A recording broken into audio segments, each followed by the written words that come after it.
Não. 160. Não? Ele tem 1,90. De altura e pesa 115, capaz. O Odil tem 1,80 m, pesa 110. O Diego pesa 110 também. Mas não é bastante? Pesa quanto? 60 nesse caso. 1,80. O Anderson não tem 1,90. 85. Quem? Eu. Tem 1,85? Eu tenho 85 quilos. 85. Quanto de altura? 1,70. Paga o Diego. 1,71 na verdade. Não, tem 1,70.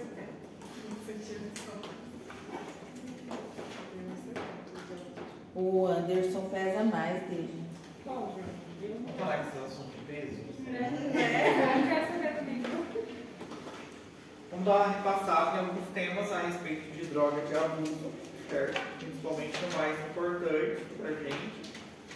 E depois, para a prova de vocês, entrando todos os trabalhos, drogas de abuso, certo? Essa parte aqui de drogas de abuso, lembrando que a gente já viu carbamatos e organofosforados e carbamatos também, vai entrar na prova de vocês, estudem bem. Não, esses não entraram. Ah, não? Esse só foi dado antes na P1 de vocês, mas ficou para P2. Então, carbamatos e organofosforados vai para P2 de vocês. E as drogas também, drogas de abuso também. Vamos ver mais o que mais vai entrar. Nessa parte de drogas de abuso, quando a gente fala de intoxicação, aqui existem várias substâncias que elas são consumidas. E aqui, algumas podem ser por ingestão, outras podem ser através de inalação também. Nesse caso aqui, existem algumas pautas que a gente utiliza para o diagnóstico de uma intoxicação aguda. A gente está falando aqui de drogas de abuso, principalmente. E nessa parte de drogas de abuso, a gente precisa ter alguns critérios para observar com o nosso paciente, para analisar o nosso paciente. E quando ele chega intoxicado, a gente precisa ter algum manejo com esse paciente também. Quando ele faz a utilização de algum tipo de droga, e é muito comum a gente ver isso.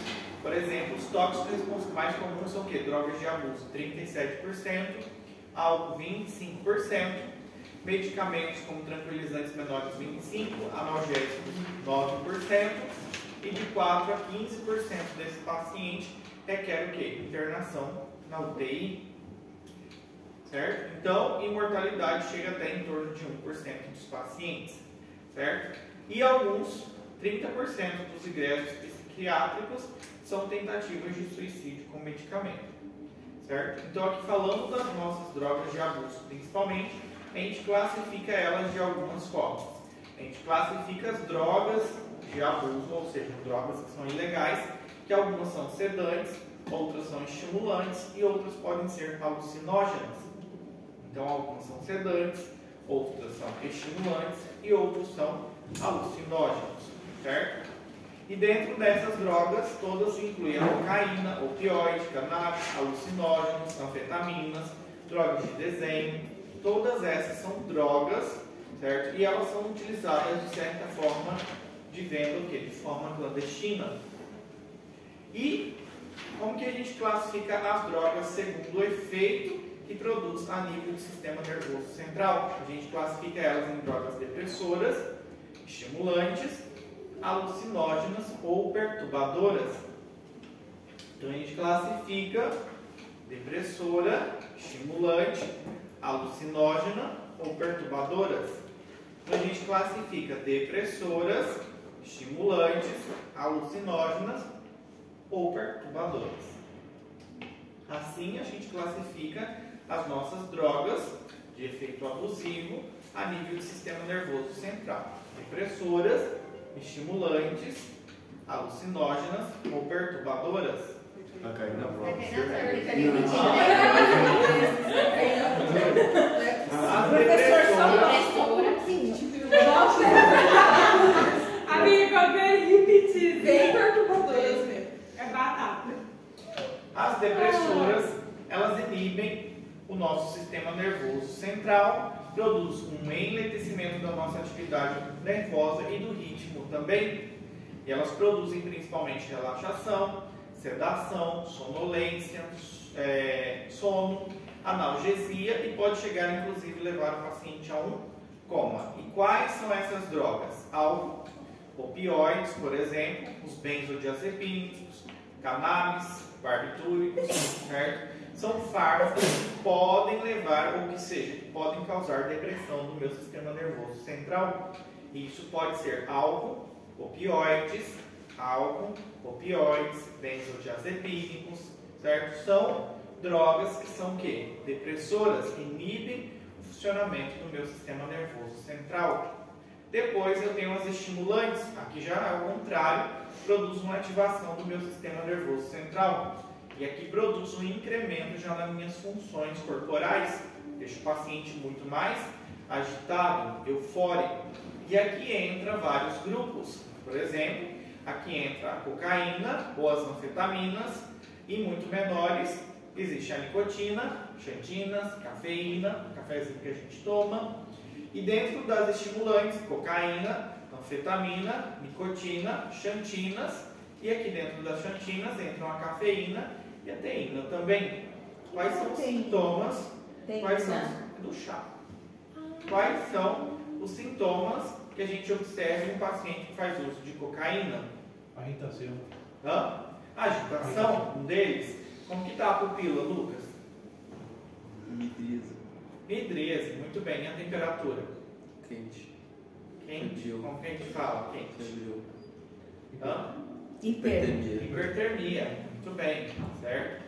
Também, o que mais que a gente observa nesse paciente? Agitação, irritabilidade, esses são sintomas produzidos pela nossa cocaína, certo? E aqui dentro das anfetaminas, que grupo que entraria aqui? Quais são as anfetaminas?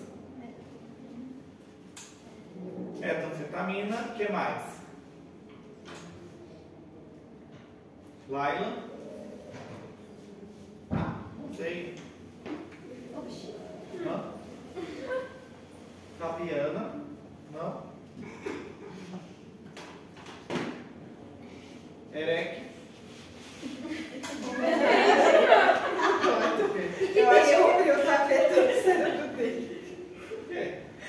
O seu banqueiro tá aqui? Não, isso é pra mim absorver bem. Ah, fixar, tá. né? Por que você tá olhando desse Rodrigo. jeito? Certo? Então, aqui a gente tem, por exemplo, a ritalina, também é uma anfetamina, é muito consumida pelos estudantes. Nicotina e as xantinas também, elas causam efeito estimulante.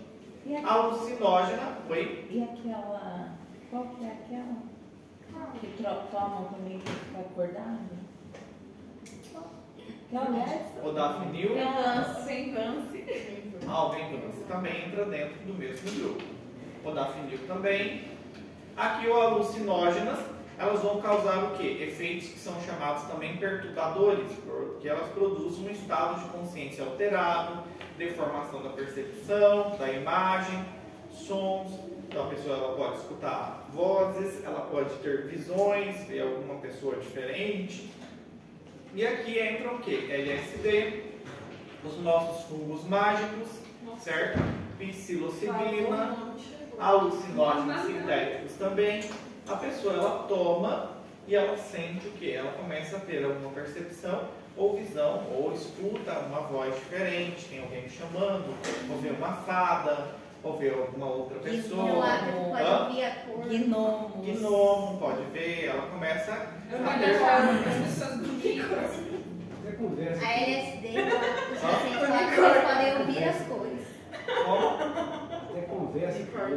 Até conversa, exatamente. A pessoa ela consegue ter um papo. Ayahuasca também, né? Ayahuasca também, Ayahuasca. certo? A pessoa ela tem um quadro de perturbação alucinógena. E há quem diz também que elas potencializam, elas dão uma sensação de prazer muito bem. A pessoa normalmente, quando ela utiliza uma dessas drogas alucinógenas, ela também tem um apetite sexual muito maior. Quem faz a utilização Tu tá usando essa já cor? utilizou.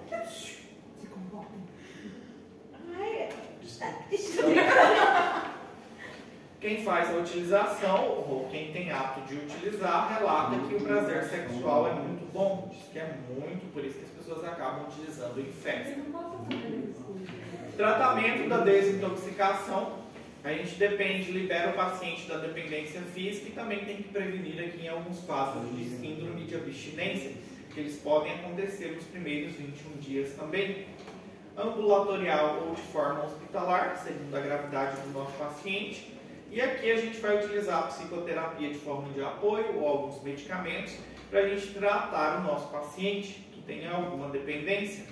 O manejo na urgência de intoxicação por drogas de forma iletal segue da seguinte forma. Primeiro, a gente tem que oferecer um suporte vital e monitorização e ter o controle da temperatura corporal do nosso paciente. Uma vez que o paciente, quando ele tem um quadro de utilização de drogas, ele tem um quadro de quê? De hipo ou de hipertermia? Depende. Alguns podem produzir o quê? Hipertermia e outros podem produzir hipotermia.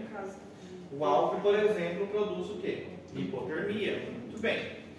Se ingestão oral, a gente faz a avaliação do quê? Do lavado gástrico. Se tiver menos de 2 horas, a gente costuma fazer o quê? O lavado gástrico. Olha que imperativo. Qualquer droga ilícita, posso fazer o lavado? Qualquer droga. O álcool em si a gente não tem o hábito de fazer. Por quê?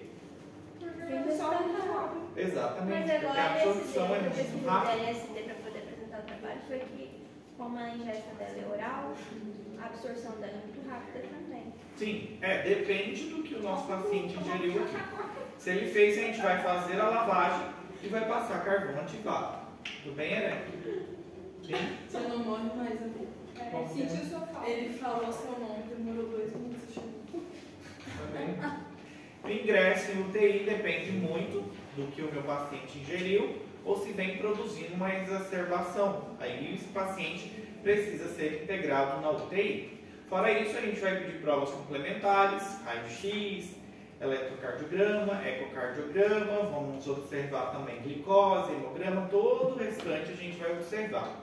E soroterapia intravenosa é muito importante aqui pra gente. Tem que fazer o quê? Hidratar bem esse paciente, até mesmo para evitar uma rabdomiólise. O que seria rabdomiólise? Seria ali. Hidratação muscular. Você não tem, né? Das fibras musculares. Fibras musculares se desfazem muito com esse momento. Muito bem. E isso pode ocasionar o quê? Uma rabdomiólise. Que pode ocasionar a rabdomiólise. Parada cardiorrespiratória? Não. O pior... Ciência renal. Muito bem. A naloxona é o nosso antídoto frente a quem? Aos nossos opioides. Então a gente vai utilizar a naloxona, que é o antídoto se o paciente tiver uma intoxicação por opioide, e tratar os sintomas. Se o paciente está com um quadro de hipoglicemia, a gente vai administrar o quê? Glicose no paciente. Hipertermia, a gente vai utilizar alguma medida o quê? De enfriamento. Se não funcionar benzodiazepínicos no paciente. Se o paciente estiver agitado, um ambiente tranquilo, e administrar o quê? Benzodiazepínicos nesse paciente. Se tiver com psicose, clorpromacina, a gente pode utilizar o haloperidol, são 2 antipsicóticos. Qual o mecanismo de ação do haloperidol e da clorpromazina? É o sistema nervoso central. Sim, mas no quê? O que eles fazem? Ele age no GABA, né? Vai inibir? Seguro. Não, peraí. Depois dessa calma, não tem como tá seguindo. Isso é besta. Eles agem diretamente inibindo os receptores dopaminérgicos. Inibe os receptores dopaminérgicos. Por isso que não pode ser utilizado em paciente com Parkinson. De forma alguma, clorpromacina ou haloperidol pode ser utilizado. Se não tiver nenhum dos dois, pode aplicar uma fenerganzinha? Pode, sem problema. No caso aqui de hipertensão arterial, se for leve, a gente pode utilizar até mesmo o quê? Um benzodiazepínico. Agora, se já for um pouquinho mais alterado, uma nifedipina seria o indicado aqui para a gente tratar o nosso paciente. Depois, se for muito grave, um labetalol.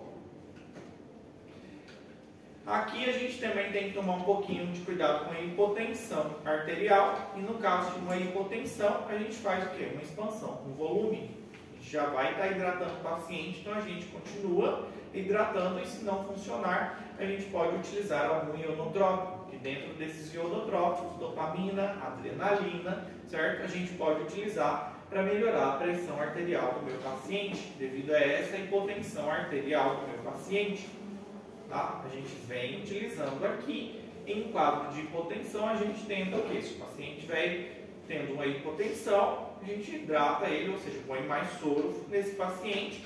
Se não responder, a gente tem que partir para uma dopamina ou adrenalina. O soro, o professor fala, é o 0,9 mesmo, né, professor? 0,9 mesmo. Mas não acrescenta nada nele. Não. Você só tenta aumentar o volume, porque daí vai aumentar o quê? O gasto cardíaco do seu paciente. O famoso tomar o corpo, né? Hã? Quando entra no famoso tomar o corpo. O que tem um Ali, a proteção. Sim, também. Certo. Aqui de forma geral, certo? Em caso o paciente tiver com arritmia, a gente usa um antiarrítmico ou a gente associa com fentolamina também. Em caso de infarto, quais são os pacientes que podem infartar? Que utilizam o que normalmente?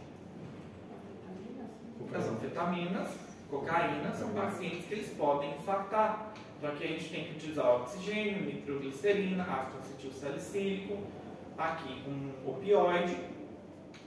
Convulsão sempre vai ser os nossos benzodiazepínicos, certo? Os nossos benzodiazepínicos. Aí aqui a gente pode utilizar o diazepam, tomar muito cuidado se for um paciente alcoólico, porque os benzodiazepínicos potencializam o efeito, então não é muito indicado aqui. Em caso de intoxicação por opioide, a gente vai optar por administrar naloxona no paciente, porque a naloxona é o quê? O antídoto, certo? Aqui, justamente, a naloxona é o antídoto.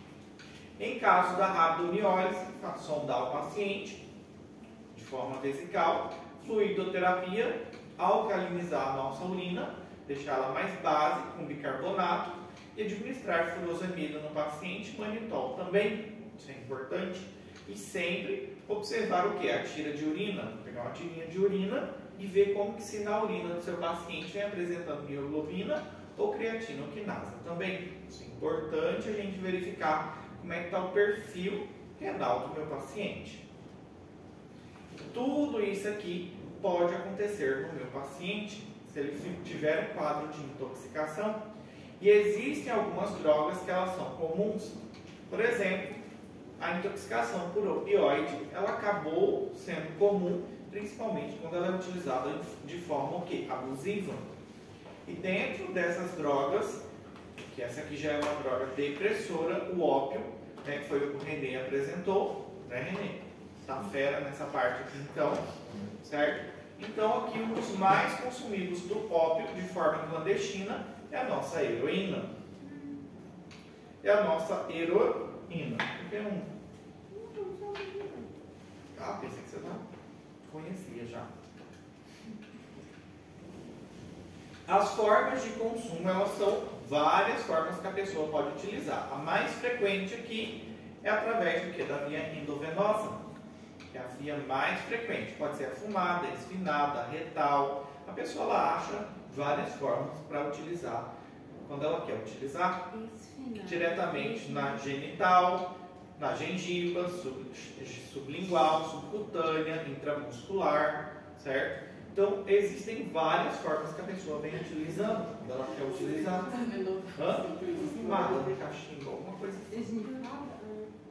Heroína antigamente era usada para tosse, professor. Era. Muito utilizado. Hoje é utilizado só Tinha um xarope, professor, o professor lembra? Tem, mas hoje é A utilizado pessoa tomava, ela viu o boi voando. codeína. Cadê o xarope? Pessoa o quê? A pessoa tomava o Tociprex e viu O o boi voando. O xarope de codeína corta mesmo. É o melhor que a gente tem. É o melhor que tem. É o melhor que a gente tem. Tratamento para tosse é o melhor que a gente tem para parar a Se chegava tosse. no boi, né? O lactopurga também é bom, né, professor? Não? O lactopurga também é bom, né? Aí não pode tossir. Aí não pode tossir. Vai ser, não vai tossir de Não vai tossir. Não Vai vai, ser- né? Se tossir já é. Tossir já era, entendi.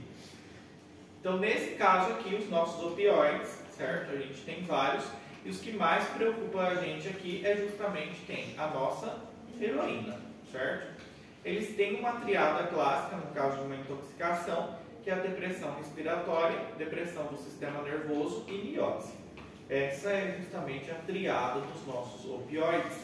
É marcada por depressão respiratória, depressão do sistema nervoso central e miose, principalmente, certo? Alguns deles podem produzir o quê? No caso da convulsão, ela é muito associada com a meperidina e com o propofixeno. É mais comum a gente observar esses dois fármacos relacionados à convulsão. Agora, a miose, exceto a meperidina e o dextrometamorfano, que eles induzem o quê? A midríase, certo? Na realidade, o dextrometamorfano ele não é utilizado. Ele é alucinógeno. Hã? Eu estava olhando também, pode ser alucinógeno. Sim, mas ele é muito utilizado hoje para quê? Para tosse, tá? Para tosse principalmente. E eles podem produzir os dois, nesse caso, o quê? Midríase, no caso a meperidina, e o dextrometamorfano, eles podem produzir midríase ao invés de miose. Miose a gente vê mais comum nos outros, certo? Alguns pacientes, então o que mais preocupa a gente aqui é que esse paciente pode chegar a um quadro de depressão respiratória, quando ele chega a utilizar com muita frequência ou faz a utilização de forma ilegal dos nossos opioides. Ele pode chegar a um quadro de depressão respiratória e isso pode acabar ocasionando o quê? Um edema agudo de pulmão, não cardiogênico, não de origem cardiogênica. E aqui, principalmente, isso vem acontecendo principalmente com a utilização da nossa heroína. E muitas pessoas da área da saúde, elas acabam se tornando muito dependentes. E elas querem utilizar com muita frequência o quê? Algum tóxico. A gente tem muitos colegas de trabalho que são o quê? Viciados. Oi? Anestesista. Hã? Os anestesistas. Sim. Anestesista principalmente. Que utilizam muito, certo? Eles utilizam com muita frequência justamente o que? Esses compostos. Então é importante que a gente o quê? Tenha um pouquinho de cuidado relacionado aos nossos opioides. Conheça bem os nossos opioides. E dois que a gente tem aqui que é muito conhecido é o famoso fentanilo e a heroína também. Fentanilo hoje é muito utilizado ainda por muitos colegas. Volta e meia some uma ampolinha de fentanilo. Do Neida sumiu uma ampola de fentanilo. Some uma ampolinha de fentanilo. Pero se usa mucho para sedar. En el día a día se usa mucho ahora esa combinación para sedar con un paciente para intubar o para outro procedimento. Mas só que o pessoal usa muito, sabe? Acaba utilizando muito fentanilo. Ele produz o que? Sensação muito profunda, sedação muito profunda, bradicardia, rigidez muscular e convulsão. E ele é muito utilizado ainda, e acaba sendo muito utilizado ainda por muitos colegas, o nosso fentanilo. Esse daí que dá aquela sensação que a pessoa saiu fora do corpo, não? Não é esse que o anestesista usa? Ketamina. Ketamina produz muito isso. Qual? A ketamina. A ketamina. Ketamina, sim, produz muito essa sensação. É o que a Leila comentou na aula passada, que ela utilizou, né, e ela estava paquerando o médico. Confessou que estava. Certo? Ela atua muito rápido, em 90 segundos, até porque ele é um fármaco altamente lipofílico. E ele pode produzir o que? Devido a essas características, ele pode levar ao coma muito rápido e uma depressão respiratória. Mas aqui, a heroína, ela acaba o quê? Sendo muito utilizada. A heroína, sim, ela acaba sendo utilizada como uma das principais drogas de abuso aqui, certo? E é habitual, muitas vezes, que as pessoas que vão utilizar, elas utilizam a heroína junto com outras substâncias também, no meio de glicose, no meio de lactose, sacarose. Então, por exemplo, ela vai adulterando no meio da cafeína, tiracetam, procaína, quinina, fenobarbital, escopolamina. Ela mistura e acaba utilizando, porque ela quer é se sentir bem e relaxada, certo? Então, a pessoa acaba associando muito hoje a heroína com outras substâncias também. A intenção que de até mesmo fazer com que o nosso composto ele possa não somente ser uma dose, mas em várias doses, que ele possa utilizar outras vezes. Então, ele acaba o quê? Associando com outros compostos também. Então, a heroína ela pode ser tanto auto-administrada por via intranasal, inalada, subcutânea ou de forma intravenosa. Existem várias formas que a pessoa ela pode utilizar e essa dose excessiva ela pode produzir uma toxicidade de forma prolongada, de 24 horas aproximadamente. E a pessoa acaba fazendo essa associação com outros, justamente com outros compostos, para que ela tenha o quê? Uma duração muito maior no organismo, para que permaneça aquela sensação de prazer e bem-estar por muito mais tempo. Então, das drogas que a gente tem, dos opioides, dentro da intoxicação, o que mais a gente vê é relacionado à heroína e ao fentanilo. E o problema da heroína é que ela pode levar o meu paciente a ter um edema agudo de pulmão. Uma das piores complicações é que os pacientes eles podem apresentar com frequência um edema agudo de pulmão. Então a pessoa ela produz náusea, vômito, disforia, sensação de tranquilidade e prazer, é o que ela procura.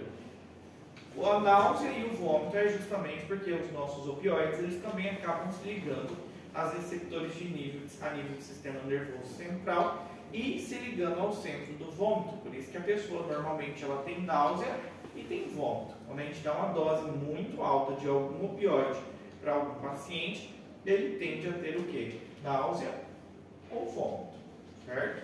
Isso é frequente a gente lembrar. Em doses muito altas, quando é muito alto, o paciente vai ter alta sonolência, coma, convulsão, delírio, depressão respiratória principalmente. O primeiro sintoma que a gente vê em uma intoxicação por opioide no paciente é a depressão respiratória. A depressão respiratória é o primeiro que a gente observa no nosso paciente. Os desfinadores também as pessoas podem utilizar, e elas que é aqueles cachimbos, acho que é, igual a cocaína, pode produzir necrose também do que? Do tabique nasal também, com a utilização. Algumas pessoas, elas optam justamente em utilizar. Quando o paciente ele apresenta um síndrome de abstinência, no caso aqui do nosso paciente vem apresentando um síndrome de abstinência, depois da utilização, eles podem ter alguns sintomas, que por exemplo, uma hiperreatividade, irritabilidade, temblor, má alimentação, pouca... isso é no bebê. Isso acontece no bebê, as mães que são usuárias. A criança é hiperreativa, apresenta muita tremedeira, má alimentação, ganha pouco peso, certo? Abrasões cutâneas, vômito repetido, diarreia, hipertermia, que acontece muito. Aqui a gente não vê muito, mas existem locais que a gente... Como é que é o nome daqueles locais que onde as pessoas ficam na rua e utilizam droga com muita frequência? Cracolândia, né? Cracolândia. Acontece muito. Não sei se vocês já viram um depoimento de uma médica, ela é médica mesmo, em que ela deixou a medicina e foi viver lá. Deixou a graduação dela, não sei se o que ela era, mas ela já tinha alguma especialidade também, e ela simplesmente foi para Cracolândia, viver na Cracolândia. Tem uma pediatra da minha cidade, professor. Acho que é uma anestesista. Tem uma pediatra da minha cidade que a família foi buscar lá. Uma pediatra da minha cidade. Sim. E a família deu como desaparecido, sumiu. Acharam ela na Cracolândia. Na Cracolândia. Ela foi uma psiquiatra. Mas tem uma série também, né, nacional, não lembro o nome, que trabalha o Fábio Assunção e que a filha dele é médica e que ela também vai viver na Cracolândia. Tem muitas pessoas que acabam deixando tudo, família, e vão viver na Cracolândia. A gente vê o tanto a dependência que essas drogas elas podem causar na pessoa. Então a pessoa dessa daqui, ela tem que ir diretamente para onde? Com acompanhamento com psiquiatra e psicólogo. E internamento também, né, professor? Internar, exatamente. Professor, mas o que uma coisa que chama atenção é por que a pessoa, por exemplo, assim, há uma tendência, né, das pessoas se organizar na sociedade por religião, por tribos, né? Que a pessoa, você gosta disso. Como é que faz a droga também fazer a pessoa viver numa sociedade ali que, será que é a facilidade?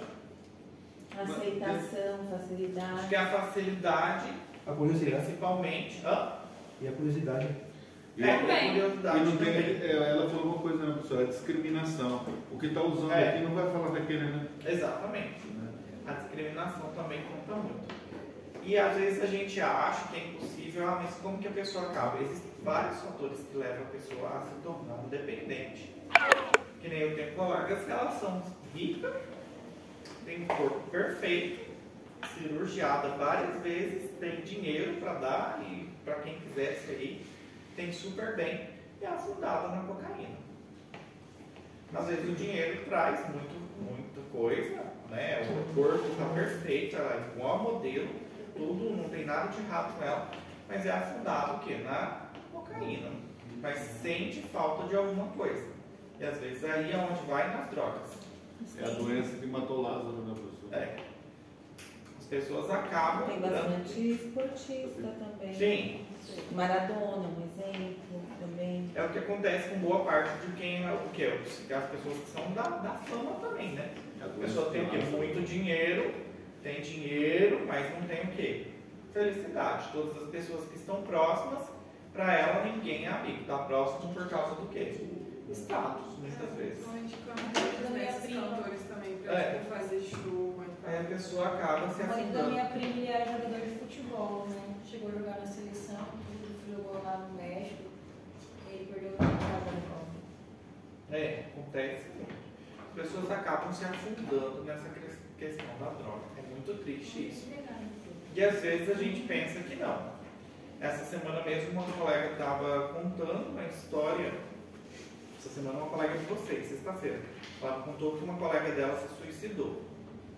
E disse que eles não viam sinal algum dela. Aí essa colega disse que ela chegou para trabalhar, ela estava com os pulsos cortados. Aí disse que ela viu, só que na hora que ela chegou, mas ela tampou com jaleco. Aí ela perguntou, você está tentando se suicidar, alguma coisa? Ela falou, eu? Você já me viu de mau humor, triste, chateada com alguma coisa? Claro que não. Disse que ela foi para descansar. Disse que o colega estava esperando para ela voltar para trocar o plantão, né? Disse que nunca chegaram e encontraram ela morta. Justamente com cloreto de potássio, ela tinha se suicidado. Foi suicídio mesmo? Suicídio mesmo. Injetou Já era. e já era. Deixou uma carta falando que ela se sentia sozinha, que o local para onde ela foi, ela não vai mais se sentir tão sozinha, que ninguém ia sentir falta dela mesmo. Meu Deus. E foi embora. E a gente vê esses quadros acabam sendo comuns. A síndrome de abstinência ela pode acontecer nos nossos pacientes. E aqui sim, no caso de uma síndrome de abstinência, o paciente tem alguns sintomas que ele pode começar a manifestar.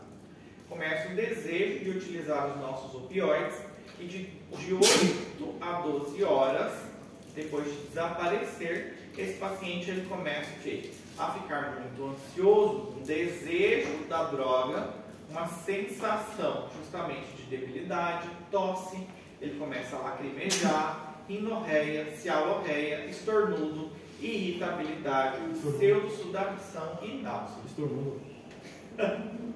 Ficou estranho agora, estornudar bem agora. Então o paciente inicialmente ele começa o quê? Que A ter esses sintomas Espirro. que o Lucas acabou de ter. O Lucas acabou de explicar. Olha, Lucas. Depois de 8 a 12 horas, o paciente ele passa a ter esses sintomas. Certo? Ansioso, então quando a gente está no local de trabalho, o colega fica muito ansioso, sensação de debilidade, tosse, lacrimeio, rinorreia, cialorreia, começa a estornudar, fica mais irritado, suar demais, muito agitado, é um sinal de abstinência. E esses sinais, eles podem o quê? Depois de 20 a 30 horas, até de 36 a 72 horas, o paciente ele pode piorar muito mais, o paciente ele pode debutar muito mais, e ele pode chegar até um quadro onde esse paciente ele pode chegar até mesmo a óbito. A pessoa que ela tem esse desejo, ela tem abstinência, ela pode chegar até mesmo a óbito. Obrigado, Joyce. Professor, algumas vezes a gente fez um comentário aqui na sala, uma pessoa disse que a polícia do Rio de Janeiro, ela sabe onde tem os principais pontos de fornecimento de drogas, a inteligência do Estado sabe tudo. Como a inteligência sabe, né? Mas que não pode, por uma questão de saúde pública, não pode fechar todas as bocas de fumo de uma vez só. Porque se fechar depois de 48 horas, eles falaram que além vai ter muito suicídio e muita gente matando o familiar por causa da droga. Saúde pública. Saúde Não, pública. mas faz sentido que eu falo. Porque você imagina, a pessoa, você fechou o ponto onde ela comprava droga. Ela vai ter a crise de abstinência. Se ela não tiver essa droga, alguém vai sofrer a consequência. Ou o pai, ou a mãe, ou o avô, ou a avó, ou ele mesmo. Eu tive uma aluna que ela trabalhou lá na favela do Rio mesmo. E ela é enfermeira, ela começou no estágio dela. Aí até que eles contrataram, os traficantes mesmo contratou, porque no próprio traficante eles têm um hospital deles lá dentro também. Então eles contrataram ela, tem os médicos e tudo mais, é tudo mandado por eles, medicamento, tudo deles. E ela falou assim pra mim, que o sistema deles é muito melhor do que o SUS. Só que é assim, se alguém tipo assim deles é muito importante e sofreu alguma lesão, alguma coisa, eles ficam de cima, fica alguém armado do lado. E tudo que você for fazendo na pessoa, você tem que falar. Estou passando uma ampola de tal medicamento para isso e para isso, vou passar devagar, pronto, resolvido. Tem que ir ditando tudo certinho que você está fazendo. Porque senão, complicou, deu ruim para você. Mais um. O crime é mais organizado que muitas. Aí ela disse assim que ela conseguia entrar de boa porque eles já conseguiam, porque ele já conhecia ela, passava. Quando tinha morte, eles ligavam para a polícia e falavam, podem entrar de tal hora para recolher os corpos. Então assim, eles autorizavam a entrada da polícia também. A polícia não entrava lá também de qualquer forma, não. O poder paralelo. E ela falava que era muito organizada essa parte. Só que era assim, né? E eu falei assim, você ganhava bem? Ela, super. Médico também ganha muito bem lá. Só que também morre, né?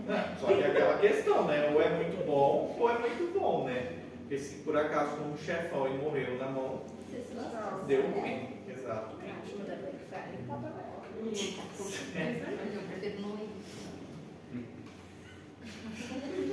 O antídoto que a gente tem nesse caso de intoxicação é a naloxona, não se esqueçam.